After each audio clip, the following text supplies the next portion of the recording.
বিস্তীর্ণ মাঠ জুড়ে শোভা পাচ্ছে লাল রঙের হিংস্র ড্রাগন, বিড়াল আর আটকে পড়া কুকুরের ছবি। উত্তর থাইল্যান্ডের ধানি জমিতে দেখা যাচ্ছে এই দৃশ্য ফুটিয়ে তুলেছেন খণ্ডকালীন কৃষক তানিয়াপং জাইখাম। কারখানা কর্মী থেকে শিল্পী বনে যাওয়া এই কৃষক বলছেন, এ কাজে উৎসাহ দিয়েছে গেল সেপ্টেম্বরের ভয়াবহ বন্যা। বন্যায় ক্ষতিগ্রস্ত মানুষের অসহায়ত্ব দেখেছি, তাই সমস্ত দুঃসংবাদ পেছনে ফেলে এগিয়ে যাওয়ার লক্ষ্যে আশার প্রতীক হিসেবে ঐতিহ্যবাহী ড্রাগন ও বিড়াল দেবতার ছবি ফুটিয়ে তুলেছি।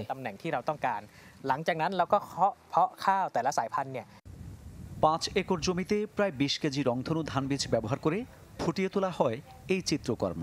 নিখুঁত করতে সাহায্য নেওয়া হয় জিপিএস ও তথ্য প্রযুক্তির।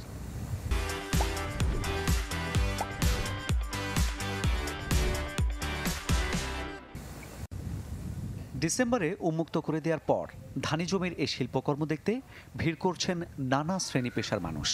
বলছেন, গেল বন্যায় ক্ষয়ক্ষতির পরিস্থিতি মনে করিয়ে দিচ্ছে এই চিত্রকর্ম। ওই সময় আমরা একেবারে বেকার হয়ে পড়ি, আমাদের কিছুই ছিল না, সবকিছু ছিল সাগরের মতো।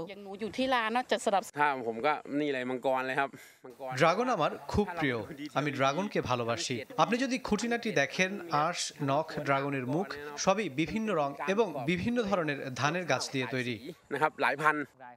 জাপানের টেম্বো থেকে অনুপ্রাণিত হয়ে তৈরি করা হয় এই শিল্পকর্ম, যা উন্মুক্ত থাকবে আগামী ফেব্রুয়ারি পর্যন্ত। মামুন উর রশিদ, চ্যানেল 24।